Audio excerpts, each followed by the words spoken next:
रैनिक सवाल ये कि हिंसक घटनाएं किसी भी तरीके से कम नहीं हुई। बांग्लादेश के लोग भी इंतजार करते रहे, हम भी लगातार वो तस्वीरें देखते रहे। मेरे साथ में शोएब चौधरी जी जुड़े हुए हैं, उनका रुख कर लेते हैं। शोएब जी, बांग्लादेश में जो हालात अभी हम देख रहे हैं वो पहले से और ज्यादा बदतर कह सकते हैं। अब सीधे सीधे लोगों के घर तोड़े जा रहे हैं, वहां पर आग लगाई जा रही है। ये क्यों हो रहा है और कैसे सुधरेगा? यूनुस सरकार ने डेविल हंट यहाँ पर चला दिया और ये सीधे तौर पर हम कह सकते हैं कि खामियाजा है शेख हसीना के समर्थक होने का, उनकी पार्टी के कार्यकर्ता और नेता होने का। बहुत बहुत धन्यवाद।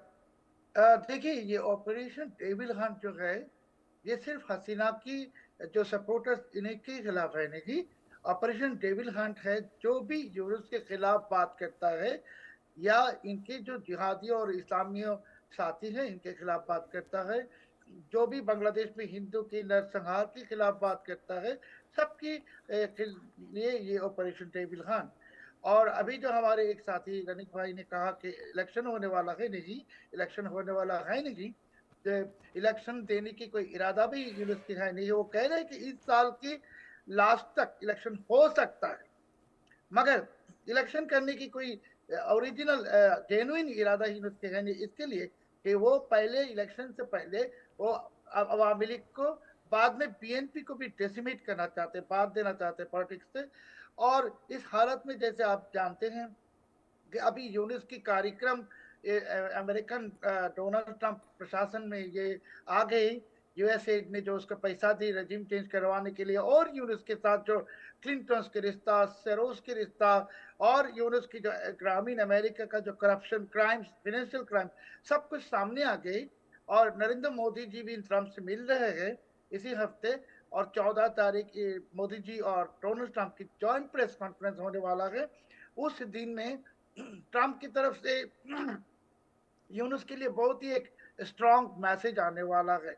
इसी के लिए यूनुस चाहते हैं कि अभी बहुत जल्दी जल्दी कुछ करके, ये ऑपरेशन डेविल हंट कहिए, कुछ भी कहिए, और यूनुस ने जो शेख मुजीबुर रहमान साहब की जो मकान तोड़ दी और बहुत सारे अवामी लीग लीडर्स की मकाने तोड़ा और वहां लूटपाट भी किया, सो ये सब चीज को जरा सफोकेट करने के लिए ये माना जा रहा था शोएब जी, ये माना जा रहा था कि डोनाल्ड ट्रंप के आने के बाद शायद मोहम्मद यूनुस संभल कर चलेंगे, लेकिन यहाँ जो घटनाएं सामने आ रही हैं ऐसा लग नहीं रहा कि कहीं भी संभल कर चल रहे हैं। क्योंकि शेख मुजीबुर रहमान के घर को तोड़ देना, के हवाले कर देना, वहां वीडियो बनाना, वहां सेल्फी लेना जो उपद्रवी थे उनके जरिए, और साथ ही साथ जानी मानी 2 ऐसी अभिनेत्री भी हैं जिनके खिलाफ अब शिकंजा कसा है यूनुस सरकार की तरफ से। और अब आप समझिए कि बड़े चेहरों के साथ में ऐसा हो रहा है तो छोटे कार्यकर्ता या आम लोगों के साथ किस तरीके का व्यवहार हो रहा होगा। इस बीच बड़ा अपडेट, भारत की टिप्पणी से यूनुस सरकार हो गई है परेशान।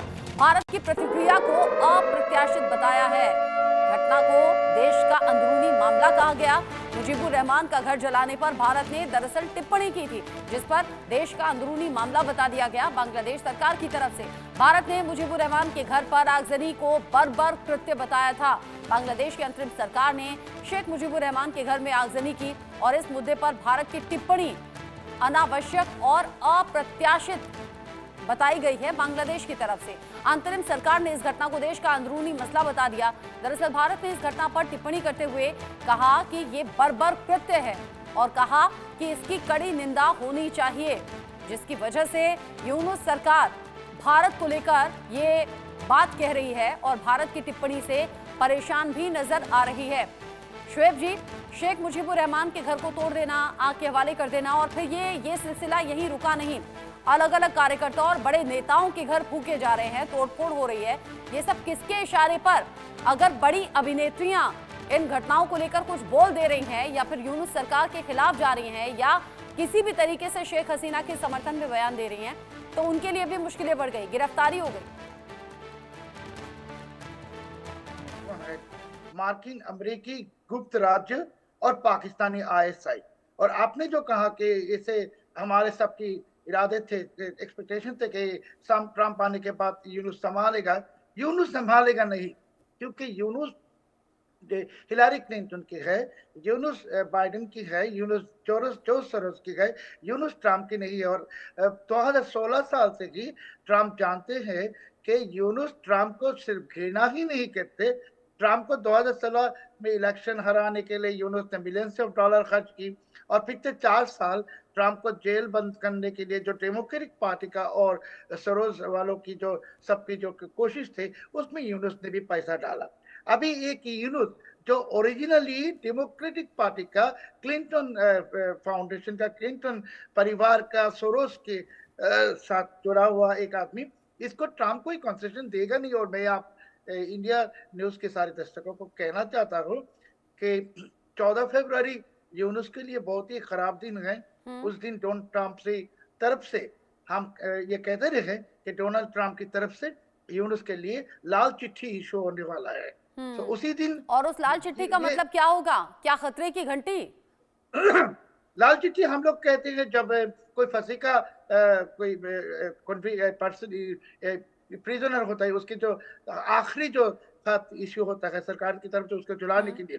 सो ट्रंप अभी यूनुस के लिए लाल चिट्ठी इशू करेगा और यूनुस भी जानते हैं कि उनके दिन खत्म हो गई। पाकिस्तानी आईएसआई भी जानते कि उनके जो यहाँ जो शैतानी फैलाए थे वो भी खत्म होने वाला है। हाँ। और हम सब जानते हैं। और बांग्लादेश की अभी जो दूसरी सिचुएशन है कि बांग्लादेश की जो जनता है वो जाग उठा ये जिहादियों के खिलाफ, इस्लामियों के खिलाफ, यूनुस की जो नरसंहारी के बाहिन ये सब के खिलाफ।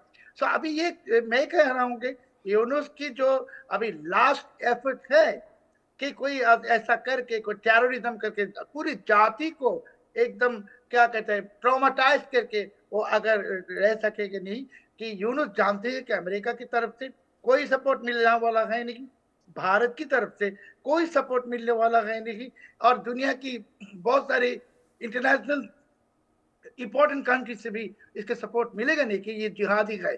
और ये भी आप जानते हैं कि बांग्लादेश अभी अल-कायदा, इस्लामिक स्टेट, हमास ये सब सारे जिहादियों के कब्जे में चले गए।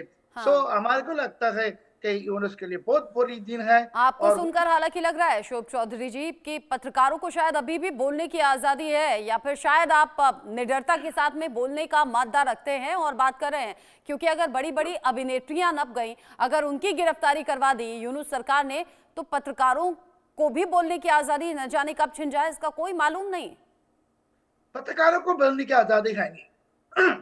मैं ऐसी एक नादान तरीके के पत्रकार हूँ, मैं बात करता रहता हूँ महीने तक, और शायद यूनुस मुझे डरता है क्योंकि वो हमारे खिलाफ क्या करेगा। हमको नहीं करप्शन किया, ना काल ब्लैक मनी है, कुछ भी नहीं है। सो हमारे खिलाफ वो क्या करेगा, कुछ भी नहीं कर सकेगा।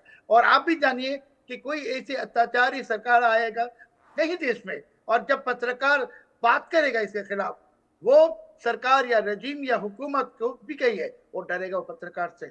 हम तो हमारे काम कर रहे हैं। और मैंने जो कहा कि यूनुस के हाथ में कोई है नहीं चीज जिसको देख हमें पकड़े।